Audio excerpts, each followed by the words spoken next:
In dawn's mist, a young lieutenant threatens a humble fisherman. Moments later, an admiral salutes him deeply. He is Iron Wraith, the forgotten legend, who dives into crushing darkness to save dying sailors. In the hushed veil of dawn, where the Atlantic whispered secrets to the horizon, a small, weathered fishing boat named Tranquility bobbed gently on the restless waves. Her hull, scarred by years of relentless salt and storm, carried a solitary figure. Elijah Thorne, an elderly man whose life had been etched into every crease of his sun-beaten face. His hands, knotted like ancient roots from decades of unspoken battles, moved with a quiet rhythm, coiling a frayed fishing line that had seen better days. Dressed in faded denim overalls and a threadbare flannel shirt, his sweat-stained cap pulled low over eyes the color of storm-tossed skis, Elijah embodied the quiet resilience of a forgotten era. He was a relic, or so it seemed, adrift in a world that had long moved on without him. But the serenity of the morning shattered like fragile glass when a sharp, commanding voice pierced the air, amplified by a bullhorn from the gleaming white Coast Guard cutter, the USCGC Sentinel. "Civilian vessel, you are in a restricted emergency zone. Identify yourself immediately. Are you deaf, old man?" The words sliced through the gentle lapping of waves, laced with arrogance and impatience, echoing the unyielding authority of youth unchecked by wisdom. Elijah didn't flinch. His stooped back remained turned, a silent testament to a composure forged in fires far hotter than this fleeting confrontation. As the Sentinel loomed closer, her pristine hull cutting through the mist like a predator stalking prey, tension coiled in the air, thick and palpable. On the bridge, Lieutenant Harlan Brooks, young and impeccably uniformed, felt a surge of indignation. His polished shoes gleamed under the morning light, a stark contrast to the humble decay of the Tranquility. To him, this old fisherman was an obstacle, a stubborn fool defying federal orders, perhaps too lost in senility to grasp the gravity of the moment. The disrespect simmered, a bitter wave crashing against Elijah's unyielding dignity. With deliberate slowness, Elijah finished coiling the line, placing it in a battered wooden box that held memories of simpler times, times before the shadows of war had claimed his soul. Only then did he turn, his movements unhurried like the tide itself. His face, a canvas of deep lines carved by loss and sacrifice, met the gaze of the intruders. He raised a hand, not in fear or surrender, but in a gentle, placid wave, as if greeting an old friend across a quiet meadow. It was a gesture of profound humility, one that masked the storm raging within his heart, a heart that had buried comrades in the abyss and carried the weight of secrets that could topple nations. From the Sentinel's bridge, Lieutenant Brooks scoffed, his uniform seeming to constrict with rising fury. "He's waving at us," he muttered to his second-in-command, his voice dripping with disdain. "Thinks this is some quaint parade." Brooks was a product of the academy, sharp, ambitious, seeing the world through the rigid lens of regulations and rank. The elderly man below offended his very sense of order, igniting a spark of arrogance that blinded him to the deeper truths. "Enough of this farce," he barked. "Master Chief, hold the bridge. I'm leading a boarding party. We'll drag this rust bucket out of here and hit him with a fine that'll etch this day into his fatting memory." But in the shadows of the bridge, Master Chief Elias Grant watched through high-powered binoculars, a knot of unease twisting in his gut like a noose tightening. With 30 years in the service, his instincts were a finely honed blade, slicing through deception and danger. Something was amiss, not in the old man's quiet defiance, but in the profound quality of his calm. It wasn't born of ignorance. It was the ironclad control of a warrior who had stared into the void and emerged unbroken. Grant zoomed in, his breath catching as he studied Elijah's stance. Feet planted wide, center of gravity low, balancing against the boat's subtle roll. This wasn't the posture of a mere fisherman. It was the rooted brace of a man who had navigated decks in raging tempests, on vessels shrouded in secrecy. The way Elijah moved, each action precise, no energy wasted, whispered of a discipline etched into his very bones, unerasable by time's cruel hand. Grant's heart quickened, a flicker of recognition stirring old tales from the depths of his memory. As Lieutenant Brooks and two junior seamen clambered aboard the Tranquility with a clamor of boots and gear that violated the sacred stillness, the contrast was heartbreaking. Brooks' mirror-shine shoes trod upon peeling paint and salt-encrusted wood, symbols of entitlement invading a sanctuary of humble endurance. "Sir," Brooks began, his tone laced with condescending venom, "I don't know if you're aware, but this is a restricted military zone. A critical naval crisis is unfolding beneath these waves. Your presence here is not just unauthorized, it's recklessly endangering lives." Elijah merely regarded him, his pale eyes revealing nothing but quiet observation. No intimidation, no awe, just a depth of understanding that pierced the young officer's facade. Elijah's gaze flickered to the sidearms at the seaman's hips, to the looming sentinel, and then to the sky, lingering as if sensing an impending storm, or something far more ominous. From the bridge, Grant saw it all: the subtle assessment, the categorization of threats, the evaluation of assets. It was the scan of a predator in human form, a ghost from legends long whispered in dimly lit barracks.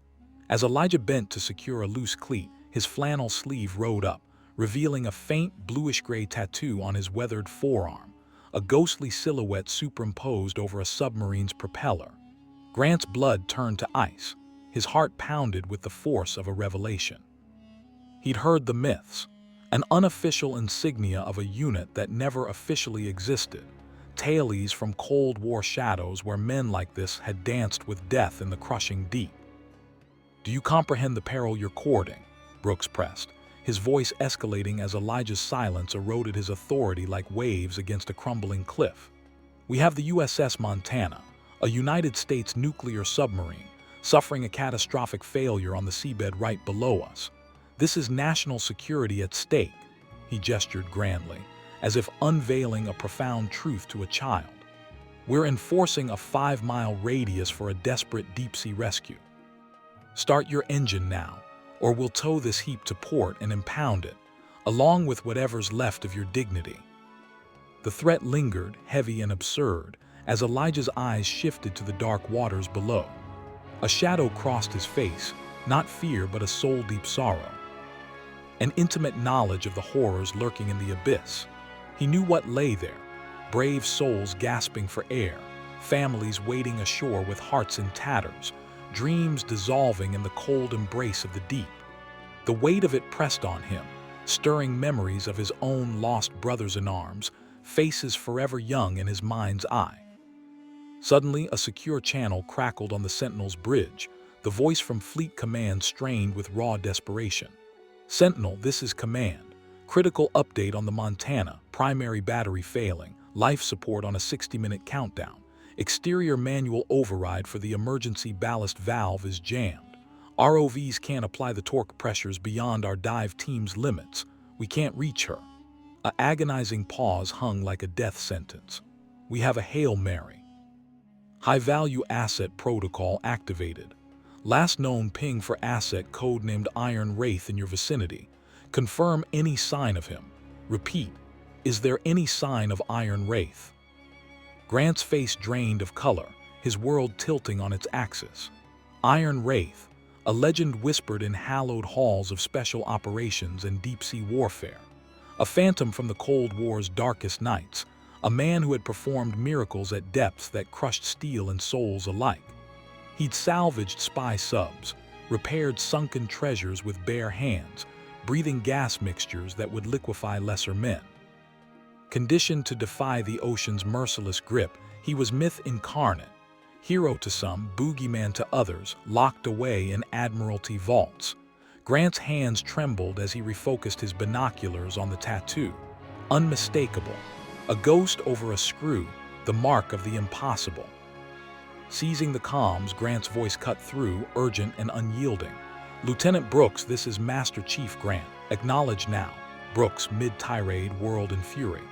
"What is it, Master Chief? I'm handling this." Grant's reply was steel. "Sir, stand down immediately. Cease all interaction with that civilian. Return to the Sentinel. That's a direct advisement from your senior enlisted." Do you copy?" Brooks was stunned, insubordination like a slap. "Have you lost your senses?" His words drowned in a thunderous roar from above. A Navy MH-60 Seahawk helicopter, gunmetal gray and bristling with purpose, exploded from the clouds, its downdraft whipping the sea into furious froth. It descended with ruthless precision, hovering 50 feet above the Sentinel. The side door slid open, and a figure in flight suit rappelled down, landing with authority. Removing his helmet revealed the stern visage of Rear Admiral Harlan Whitaker, commander of the Atlantic Submarine Fleet, his 2 silver stars gleaming like beacons of command. Brooks snapped to attention, his mind a whirlwind. "Admiral, sir, Lieutenant Harlan Brooks, co of the USCGC Sentinel. I wasn't informed of your—" Whitaker ignored him, his intense gaze fixed on the tranquility below. Striding to the railing, he locked eyes with Grant. "Master Chief," he barked, voice taut with the burden of lives hanging by a thread. "Is that him?" Grant swallowed, emotion choking him. "The marker matches the classified files, Admiral. I believe it is, sir." Whitaker nodded, a grim resolve settling over him like a shroud. Taking a breath that carried the weight of nations, his voice boomed across the waves, raw and commanding. "Elijah Thorne." On the Tranquility, Elijah looked up, the helicopter's wind tearing at his frail shirt and cap. Yet he stood immovable, a pillar against the gale. For the first time, a flicker of resignation crossed his weathered features, not shock, but the weary acceptance of a call he had dreaded yet known would come. He nodded slowly, the gesture heavy with the ghosts of yesteryears. In that shattering instant, Admiral Whitaker did the unthinkable. He squared his shoulders, heels clicking sharply, and rendered a salute of utmost reverence. A junior honoring a superior, a warrior bowing to a legend. It was a salute that transcended rank, born of profound respect for sacrifices unseen. "Sir," Whitaker called, his voice cracking with the desperation of a man pleading for miracles.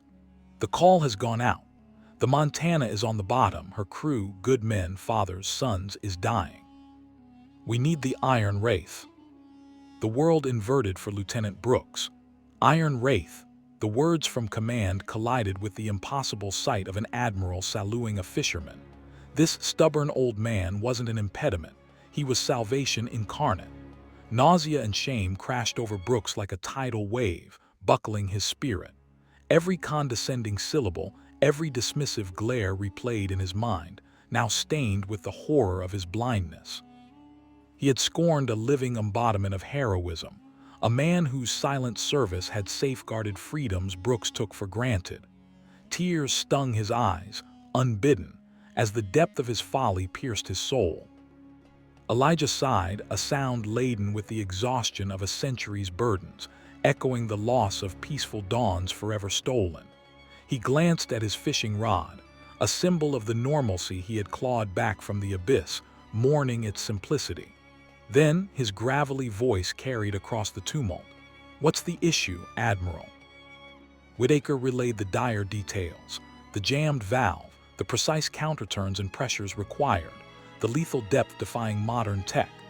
Elijah listened, head tilted, absorbing it not as a stranger but as a master healer diagnosing a wounded kin.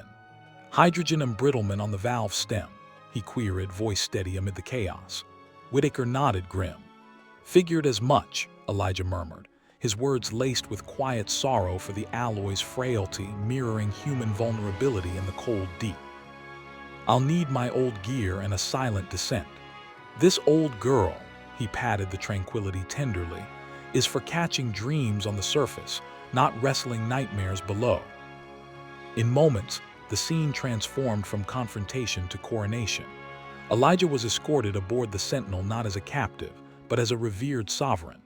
The crew, who had witnessed Brooks' hubris, now parted like a sea before Moses, eyes wide with awe and a touch of holy fear. Master Chief Grant met him at the gangway, voice thick with unshed tears. "It's an honor beyond words, sir." Elijah offered a small, weary smile, his eyes reflecting the pain of resurfacing from retirement's fragile peace. "No sir needed, Master Chief, just Elijah. And it's not honor, it's necessity, born of bonds that death can't sever." A second helicopter thundered in, bearing a fortified container, Elijah's old kit. Inside, a relic of ingenuity, a closed-circuit rebreather blending antique craftsmanship with futuristic resilience, alongside tools like surgical instruments for the ocean's wounds. As specialists aided his suiting, the metamorphosis was mesmerizing, heart-wrenching. The stooped fisherman straightened, reclaiming a posture of unyielding power. Slow movements sharpened into lethal precision. Gnarled hands becoming extensions of divine purpose. His faded eyes ignited with a fierce, unquenchable fire, burning away years to reveal the warrior within. No longer an old man, he was a force of nature, a guardian angel forged in hell's depths. Fully armored, a spectral figure from abyssal dreams, Elijah approached the dive platform. He passed Brooks, who stood paralyzed, face ashen with remorse. Elijah paused, turning to the young lieutenant whose words had cut like knives mere minutes ago.